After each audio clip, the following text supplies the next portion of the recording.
White plays 1, pawn to d4. Black responds knight to f6. Then 2, pawn to c4, pawn to d6 by black. And 3, knight to c3.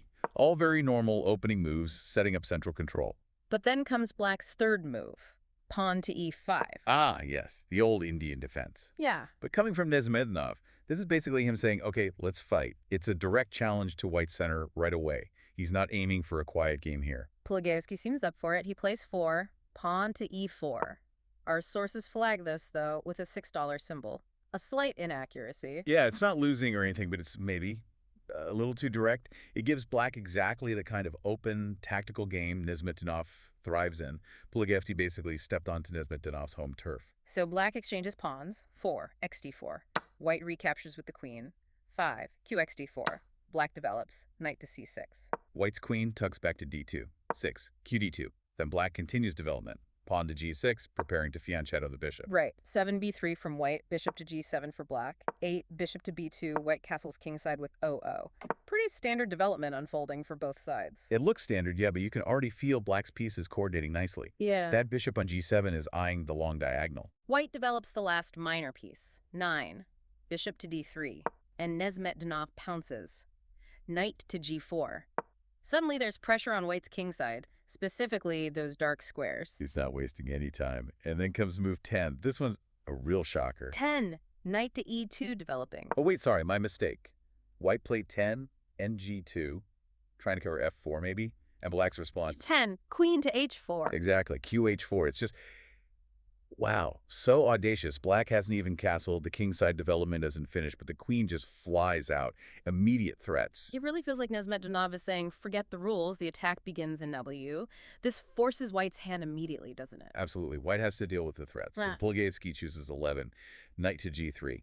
This move gets flagged with a $2 in our analysis. That's a serious mistake. A major blunder. Why so bad? It defends h1, looks like it covers some squares. It does, but the cost is huge. It fatally weakens the light squares around the white king. f2, h2. They're suddenly very vulnerable. And Nezhmetdinov basically engineered this response. So white walked right into it. What was the better option? Well, the analysis suggests 11. Pawn to g3 would have been much tougher. Still painful. It weakens the kingside structure, but it holds things together better than ng3. Okay, so a critical mistake by white. But wait, here's where it gets really human, right? Nezhmetdinov, after setting this perfect trap, actually misses the killer blow himself. That's right. He plays 11, knight to e5, also marked $2. A mistake from black, too. So he misses the win. What was it? The computer points to 11, pawn to f5, just immediately ripping open the center. Apparently, that leads to a decisive advantage, almost instantly. Wow. So even this tactical genius in the heat of the moment misses the absolute best move. That's fascinating. It really is. It shows that even in these immortal games, it's still human versus human. Calculation isn't always perfect. Nezhmetdinov plays a strong move, h5, but it lets white off the hook, just slightly. Allowing white to castle kingside. 12. Oh. Exactly. Now, black plays the move he maybe should have considered earlier. 12. Pawn to f5. The pawn storm begins. Polugaevsky tries to shore things up with 13. Pawn to f3. Trying to build a wall. He has to be careful if he'd played 13. Pawn to f4 instead, analysis shows black has a forced mate starting with qh4 check. So f3 avoids immediate disaster, but the position is still incredibly tense. Black has all the momentum. And black just keeps coming. 13, bishop to h6. That bishop takes aim down that long diagonal right at where the white king used to be. Relentless pressure. Then 14. Queen to d1 to defend, and 14. Pawn to f4.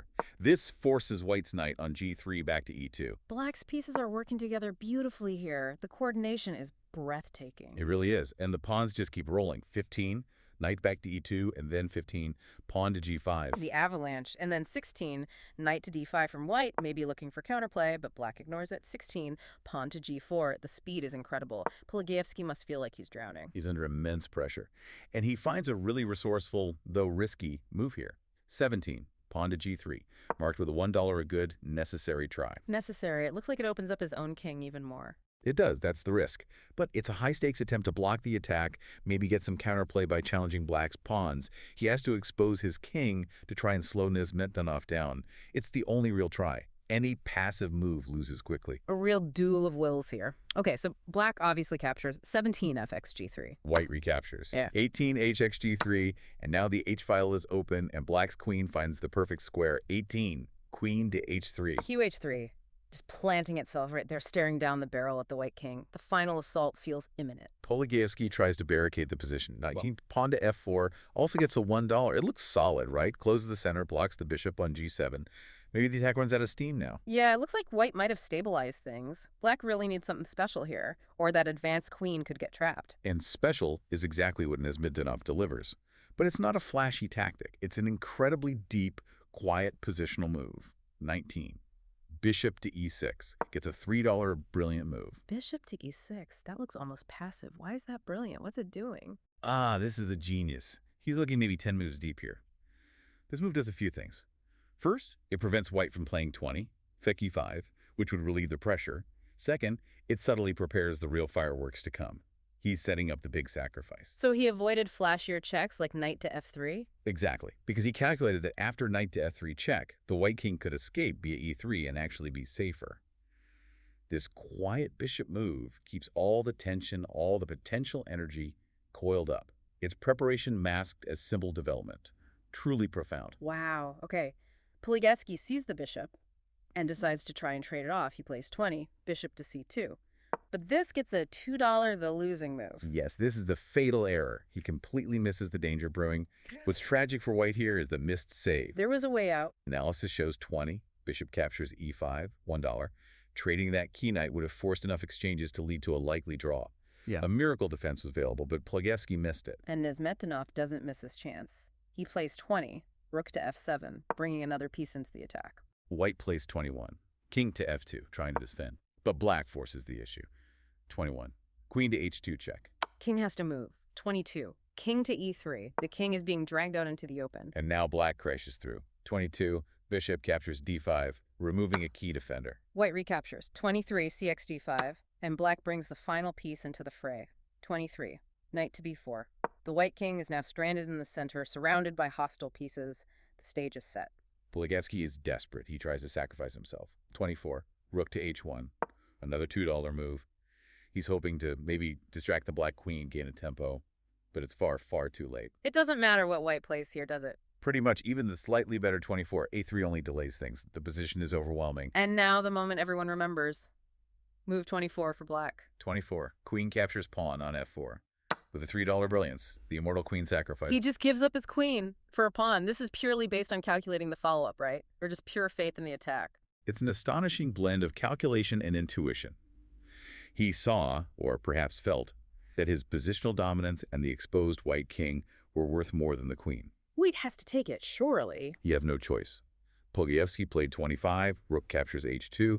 If he had declined the sacrifice, say with 25, g guys f4, black has a forced mate in just a couple of moves, ending with queen to c5 checkmate.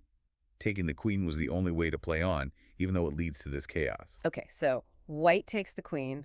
Black continues the attack. 25, rook to f3 check. King is forced further out. 26, king to d4. It's dancing right in the middle of the board, completely exposed. And now, another incredible move from black. Not a check, not a capture. 26, bishop to g7. Another $3 brilliancy. What a move. Black is a queen down and he plays this quiet bishop move. What's the idea? It's just exquisite positional cruelty. The bishop on g7 cuts off the king's escape squares, particularly e5 and f6. But more than that, it sets up a silent mating threat. A silent threat. Yes. The idea is now. Pawn to b5, followed by knight to c6, checkmate. It's a quiet positional squeeze using the minor pieces. Absolutely stunning vision. It's like solving a puzzle right there on the board. Polugaevsky sees the threat on b5. He plays 27, pawn to a4 to stop it. But that allows black to open more lines. 27, pawn to c5 check. White has to take 28 dxe6 en passant. Black recaptures. 28 bxe6. Now the c-pawn itself covers b5 and the c-file is open. The white king is running out of squares fast. White tries to block with 29, bishop to d3, but black just keeps checking, keeps forcing the king onto worse squares. 29, knight takes d3 check. King is forced to c4, 30, king to c4. And now the final little stab. 30, pawn to d5 check. Yeah. Gets a $1, precise and deadly. Forces the king out again. 31, xe5, black recaptures. 31, cxe5 check. King runs to b5. 32, king to b5. Black brings the rook in. 32, rook to b8 check. The king is pushed to the absolute edge. 33, king to a5, and now the final move. 33, knight to c6 check. And at this point, Polugaevsky resigned. Resigned. Why? Is it immediate mate? It's unstoppable. The only legal move for white is king to a6. And then? Then black plays 34, knight from d3 to b4, checkmate. A beautiful finish using just the minor pieces against the exposed king. So the question to mull over is this. How much this immortal game was purely cold, hard calculation line by line? And how much was perhaps the supreme confidence, the artistic intuition of a tactical genius who just knew his attack was right even if the path wasn't perfectly linear? Something to think about.